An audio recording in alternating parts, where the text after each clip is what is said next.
Good morning student. Our today's topic is about catalyst. देखो बेटा, हम 11th क्लास में भी पढ़ चुके हैं कि कैटालिस्ट क्या होता है। कोई भी एक ऐसा सब्सटेंस जिसको हम केमिकल रिएक्शन में ऐड करते हैं तो वो रेट ऑफ रिएक्शन को इंक्रीज कर देता है, ठीक है। लेकिन जब रिएक्शन कंप्लीट हो जाती है तो वो अपने आप एज इट इज़ बाहर आ जाता है। उस सब्सटेंस को हम क्या कहेंगे? कैटालिस्ट। मीन्स कैटालिस्ट का काम क्या हो गया कि जो सिर्फ रेट ऑफ रिएक्शन को इंक्रीज करने का काम करते हैं उसको हम क्या कहते हैं? कैटालिस्ट। फॉर एग्जाम्पल देखो, हमारे पास KClO3 है, इसका हमें डिसोसिएशन कराना है। डिसोसिएशन करा दिया पोटेशियम क्लोराइड में और यहाँ से ऑक्सीजन बाहर चली गई in the presence of MnO2। यहाँ पे जो ये MnO2 लिखा गया है, ये MnO2 यहाँ पे एक कैटालिस्ट है जो क्या करता है? रेट ऑफ रिएक्शन को इंक्रीज करता है। मीन्स अगर ये रिएक्शन यहाँ पे 10 मिनट में कंप्लीट हो रही थी विदाउट कैटालिस्ट, जैसे ही मैंने कैटालिस्ट डाला तो ये रिएक्शन हमारी हाफ टाइम में कंप्लीट हो गई, मीन्स 5 मिनट में कंप्लीट हो गई। इसका मतलब क्या हो गया? रेट ऑफ रिएक्शन क्या कर दिया? इंक्रीज कर दिया। अब हमारे पास कैटालिस्ट हैं वो दो टाइप के होते हैं, positive catalyst and negative catalyst. देखो, इनके नाम से ही हमें पता चल रहा है। पॉजिटिव कैटालिस्ट का मतलब क्या होगा? अगर कोई कैटालिस्ट केमिकल रिएक्शन की स्पीड को इंक्रीज करता है, कोई भी कैटालिस्ट केमिकल रिएक्शन की स्पीड को इंक्रीज करता है तो उसको हम क्या कहते हैं? Positive catalyst. उसके बाद देखो बेटा, हमारे पास है नेगेटिव कैटालिस्ट। अगर कोई कैटालिस्ट रेट ऑफ रिएक्शन को डिक्रीज करने का काम करता है, मीन्स जिस रेट पे हमारी रिएक्शन होनी थी उससे कम रेट पे जब हमारी रिएक्शन हो जाएगी तो रेट ऑफ रिएक्शन को डिक्रीज करने का जो काम करेगा उसको हम क्या कहेंगे? Negative catalyst. यहाँ पे हमारे पास दो एग्जाम्पल्स हैं। सबसे पहला हमारे पास सल्फर डाइऑक्साइड को हम कन्वर्ट कर रहे हैं सल्फर ट्राइऑक्साइड में, तो यहाँ पे हम NO कैटालिस्ट का यूज कर रहे हैं जो क्या करेगा? रेट ऑफ रिएक्शन को इंक्रीज कर देगा। तो ये एक हो गया हमारे पास पॉजिटिव कैटालिस्ट। सेकेंड हमारे पास है हाइड्रोजन परऑक्साइड, उसको हमें वाटर में डिसोसिएट कराना है। तो यहाँ पे हमारे पास ग्लाइसरॉल है, वो एक कैटालिस्ट का काम करता है, लेकिन वो कैटालिस्ट क्या करेगा? इस रेट ऑफ रिएक्शन को डिक्रीज कर देगा। तो ये क्या हो गया बेटा हमारे पास? Negative catalyst.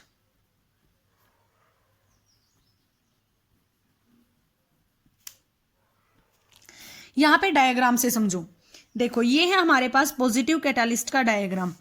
हमारे पास एक साइड में पोटेंशियल एनर्जी है और एक साइड में हमारे पास रिएक्शन कोऑर्डिनेट है, मीन्स हमारे पास प्रोडक्ट बनेंगे। ये यहाँ पे जो हमारे पास डार्क लाइन जो दिखाई दे रही है, यहाँ पे हमारे पास कैटालिस्ट नहीं है। तो देखो, इतना लंबा चल के तब हमारे पास रेट ऑफ रिएक्शन कंप्लीट होनी थी, लेकिन जो ये डॉटेड लाइन यहाँ पे दिखाई दे रही है, यहाँ पे प्रेजेंस ऑफ कैटालिस्ट में है, मतलब लगभग हाफ टाइम में हमारी रिएक्शन क्या होगी? कंप्लीट होगी। तो रेट ऑफ रिएक्शन इंक्रीज हो गया। तो कैसा एग्जाम्पल हो गया ये? पॉजिटिव कैटालिस्ट का। उसके बाद देखो, नेगेटिव कैटालिस्ट में ये जो हमारे पास डार्क लाइन है ये एब्सेंस ऑफ कैटालिस्ट में है, लेकिन ये डॉटेड लाइन है ये प्रेजेंस ऑफ कैटालिस्ट के लिए है। तो जब ये डॉटेड लाइन में देखो, यहाँ पे हमारे पास बहुत ज्यादा टाइम में हमारी रिएक्शन क्या हो रही है? कंप्लीट। तो it means rate of reaction क्या हो गया? डिक्रीज। ठीक है बेटा। तो ऐसे हमारे पास कैटालिस्ट के दो टाइप हो गए, पॉजिटिव और नेगेटिव। पॉजिटिव में रेट ऑफ रिएक्शन है वो इंक्रीज हो जाएगा और नेगेटिव में रेट ऑफ रिएक्शन है वो क्या हो जाएगा? डिक्रीज। ये लाइंस मत देखना कि इसकी लाइन तो कम है और इसकी लाइन ज्यादा है। ये लाइन का मतलब पता है क्या है? यहाँ पे रिएक्शन कंप्लीट होने में कम टाइम लगा है और यहाँ पर रिएक्शन कंप्लीट होने में ज्यादा टाइम लगा है। तो रेट ऑफ रिएक्शन यहाँ इंक्रीज होगा और यहाँ पे डिक्रीज होगा। अब हमारे कैटालिस्ट के पास दो सब्सटेंस होते हैं, एक तो प्रोमोटर्स होते हैं और एक पॉइजन्स होते हैं। दोनों की डेफिनेशन दोनों के नाम में ही है। Promoters means rate of reaction को प्रोमोट करना और ज्यादा इंक्रीज करना, मतलब रेट ऑफ रिएक्शन को बढ़ाने के लिए जो कैटालिस्ट की हेल्प करते हैं उनको हम क्या कहते हैं? प्रोमोटर्स। जैसे देखो, ये मोलिब्डेनम नाम का एक हमारे पास कैटालिस्ट है। जब हम अमोनिया प्रिपेयर करते हैं NH3 तो वहां पे आयरन एक कैटालिस्ट है और इस आयरन जो कैटालिस्ट है इसकी ये हेल्प करता है मोलिब्डेनम में रेट ऑफ रिएक्शन को और ज्यादा इंक्रीज करने में। तो ये हो गया हमारे पास प्रोमोटर्स। मींस जो आयरन कैटालिस्ट था उसको प्रोमोट किया, एक्टिवेट कर दिया कि रेट ऑफ रिएक्शन को और ज्यादा इंक्रीज करो।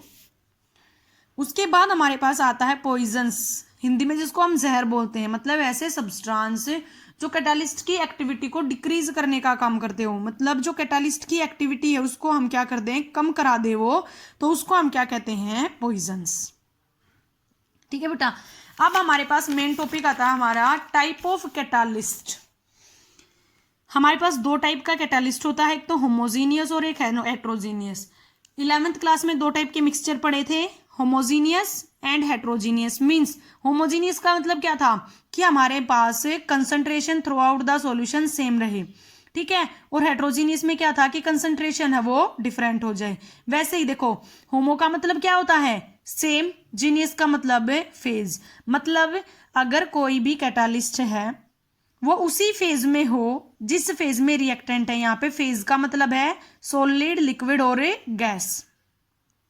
तो कैटालिस्ट उसी फेज में हो जिस फेज में हमारे पास रिएक्टेंट प्रेजेंट है, तो उसको हम क्या कहेंगे होमोजीनियस कैटालिस्ट। एग्जांपल देखो, SO2 सल्फर डाइऑक्साइड एक गैस है, ऑक्सीजन भी क्या है एक गैस।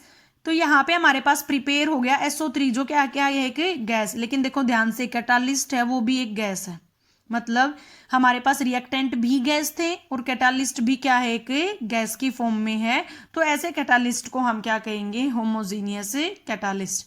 इसका अपोजिट आ गया हेट्रोजीनियस कैटालिस्ट। अगर कैटालिस्ट अलग फेज में प्रेजेंट है रिएक्टेंट से, तो उसको हम क्या कहेंगे हेट्रोजीनियस कैटालिस्ट। एग्जांपल देखो, N2 क्या है एक गैस, H2 क्या है एक गैस, यहां से अमोनिया बना वो भी क्या है एक गैस। लेकिन यहाँ पे हमारे पास जो कैटालिस्ट है वो क्या है एक सॉलिड सब्सटेंस। कैटालिस्ट क्या है एक सॉलिड सब्सटेंस। यहाँ पे तो हमारे पास तीनों गैस की फेज में थे, रिएक्टेंट भी और कैटालिस्ट भी। लेकिन यहाँ पे देखो रिएक्टेंट तो गैस है लेकिन कैटालिस्ट क्या है सॉलिड। ये इन दोनों में डिफरेंस आ जाएगा। होमो का मतलब होता है बेटा सेम, जो सेम फेज में प्रेजेंट हो जिस फेज में क्या है रिएक्टेंट। और हेट्रो का मतलब होता है डिफरेंट फेज, मीन्स जिस फेज में हमारे पास रिएक्टेंट प्रेजेंट है उससे उसकी फेज क्या हो डिफरेंट हो। अब हम पढ़ेंगे थ्योरी ऑफ हेट्रोजीनियस कैटालिस्ट। मतलब जो हमारे पास हेट्रोजीनियस कैटालिस्ट है वो किस थ्योरी के ऊपर काम करता है हमें वो पढ़ने हैं। तो हमारे पास बेटा 3 थ्योरीज थी। सबसे पहली हम पढ़ेंगे एडजॉर्प्शन थ्योरी, ठीक है। एडजॉर्प्शन थ्योरी सेम है हमारे पास जैसे हमने एडजॉर्प्शन का फिनोमिनाज पढ़ा। हमें पता है कि रिएक्टेंट है वो गैसियस स्टेट में होंगे, ठीक है, और वो क्या हो गए कि कैटालिस्ट के सरफेस के ऊपर आकर एडजॉर्ब हो जाएंगे। जैसे ही वो कैटालिस्ट के सरफेस के ऊपर आकर एडजॉर्ब होंगे तो जो कंसंट्रेशन है वो इंक्रीज हो जाएगी। जब कंसंट्रेशन इंक्रीज होगी तो रेट ऑफ रिएक्शन भी क्या होगा इंक्रीज होगा, ठीक है। हमें पता है कि एडजॉर्प्शन है वो एक एक्सोथर्मिक प्रोसेस है, तो वहां से जो हीट रिलीज होगी वो रिएक्शन की स्पीड को इंक्रीज करने में हेल्प करेगी। तो एडजॉर्प्शन थ्योरी सेम होगी कि रिएक्टेंट है वो गैसियस फॉर्म में है, आके कैटालिस्ट के सरफेस के ऊपर आकर एडजॉर्ब्ड हो जाएंगे। जैसे ही कैटालिस्ट के सरफेस के ऊपर आकर वो एडजॉर्ब हुए तो हमारा जो कंसंट्रेशन है वो इंक्रीज होगी, तो रेट ऑफ रिएक्शन क्या हो जाएगा इंक्रीज हो जाएगा। और एडजॉर्प्शन एक एक्सोथर्मिक प्रोसेस है, तो वहां से जो हीट रिलीज होगी वो रेट ऑफ रिएक्शन की स्पीड को इंक्रीज करने में हमारी हेल्प करेगी। सेकेंड थ्योरी है बेटा हमारे पास intermediate compound formation theory. Intermediate का मतलब होता है बीच का। ये थ्योरी हमें क्या बताती है कि मान लो हमारे पास दो रिएक्टेंट हैं ए और बी और कैटालिस्ट क्या है सी। पहले ये ए और बी सी के साथ कंबाइन होके एक इंटरमीडिएट फॉर्म करेंगे और उसके बाद सेकंड स्टेप में क्या होंगे ये प्रोडक्ट फॉर्म करेंगे। जैसे ये एग्जांपल से देखो, हमारे पास ए और बी दो रिएक्टेंट हैं, हमें रिएक्शन करानी है तो कैटालिस्ट क्या है यहाँ पे सी। तो ए और बी पहले सी के साथ मिलके एक इंटरमीडिएट फॉर्म करेंगे, ठीक है। ए और बी सी के साथ, ये सी क्या है यहाँ पे कैटालिस्ट, इसके साथ मिलके क्या फॉर्म करेंगे इंटरमीडिएट। और हमारे पास सेकंड स्टेप में क्या होगा, यहाँ पे ए बी प्रोडक्ट बच जाएगा और सी है जो catalyst as it is as बाहर आ जाएगा। ये हो गई इंटरमीडिएट कंपाउंड फॉर्मेशन थ्योरी। सबसे जो इंपॉर्टेंट है आप लोगों की, जो आपके एग्जाम में पूछी जाती है, मॉडर्न एडजॉर्प्शन थ्योरी सबसे इंपॉर्टेंट है। ये 5 स्टेप में कंप्लीट होती है भाई, ठीक है। मॉडर्न जो थ्योरी है उसको समझने के लिए हमारे पास डायग्राम है, उस डायग्राम की हेल्प से हम समझेंगे। ये देखो, ये है कैटालिस्ट का सरफेस। अब यहाँ पे दो रिएक्टेंट आए हमारे पास ए और बी।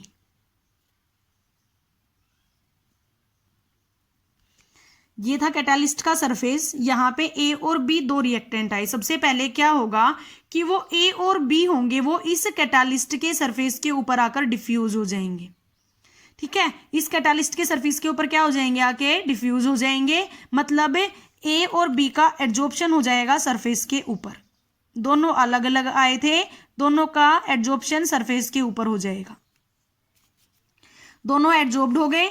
अब क्या होगा, एडजॉर्प्शन के बाद कैटालिस्ट इनको एक्टिवेट करेगा कि दोनों के बीच में केमिकल रिएक्शन हो जाए। जब दोनों के बीच में केमिकल रिएक्शन होगी तो ये दोनों आपस में बॉन्डेड हो जाएंगे।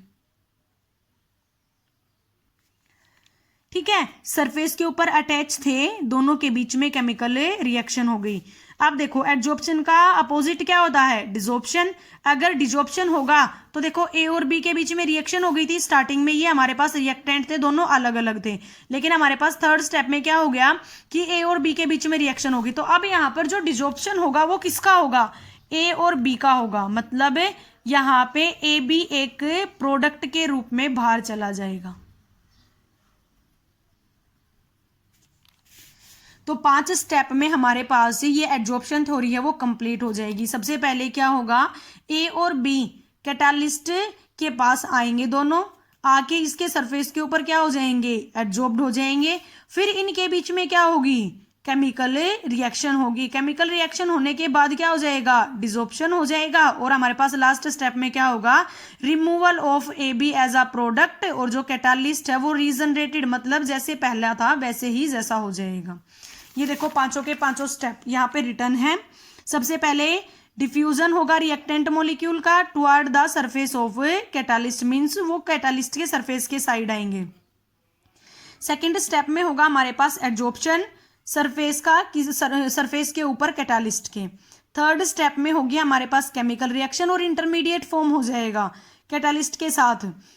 उसके बाद होगा डिसॉर्प्शन और लास्ट स्टेप में क्या होगा, diffusion of the product molecules. वहां से हमारे पास डिफ्यूज हो जाएंगे प्रोडक्ट मॉलिक्यूल, और प्रोडक्ट का मॉलिक्यूल क्या है बेटा हमारे पास, ए और बी।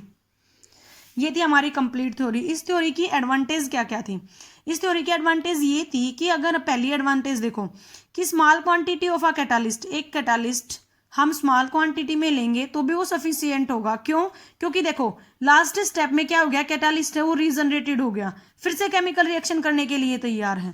ठीक है, तो इस थ्योरी में हमारे पास सबसे मेन पॉइंट यही होगा कि हमारे पास जो कैटालिस्ट है वो again and again bar bar regenerate होता रहेगा, इसीलिए स्मॉल अमाउंट ऑफ कैटालिस्ट है वो सफिशियंट होगी।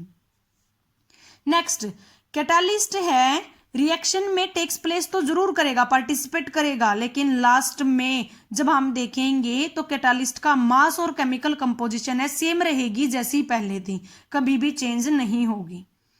ठीक है बेटा, यही एक टाइप से इसकी क्वालिटी भी होगी कैटालिस्ट की कि जो कैटालिस्ट है वो टेक्स प्लेस करता है रिएक्शन में, लेकिन जब लास्ट में हम देखेंगे तो मास और केमिकल कंपोजिशन है वो सेम रहेंगी।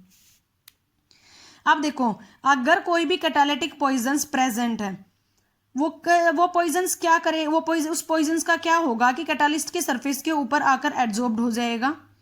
ठीक है, अब देखो रिएक्टेंट भी आकर एड्जॉर्ब हो रहे थे, लेकिन उससे पहले कैटालिस्ट आके एक पॉइजन आके एड्जॉर्ब्ड हो गया, तो हमारे पास एड्जॉर्प्शन की जो प्रोसेस है वो डिक्रीज हो जाएगी, तो हमारे पास कैटालिस्ट की एक्टिविटी है वो क्या हो जाएगी, स्लो डाउन हो जाएगी। ठीक है भाई, यहाँ पे कैटालिस्ट की एक्टिविटी स्लो डाउन होगी तो हमारे पास प्रोडक्ट फॉर्मेशन में हेल्प करेगा ये। मतलब जब कोई पॉइजन्स प्रेजेंट है तो वो पहले ही एड्जॉर्ब हो जाता है कैटालिस्ट के सरफेस के ऊपर आकर, और उसके बाद एड्जॉर्प्शन होता है हमारे पास रिएक्टेंट्स का। तो ये थी हमारे पास मॉडर्न एड्जॉर्प्शन थ्योरी की एडवांटेज। ये था हमारा आज का टॉपिक, इसको अच्छे से पढ़ना बेटा। Okay, thank you.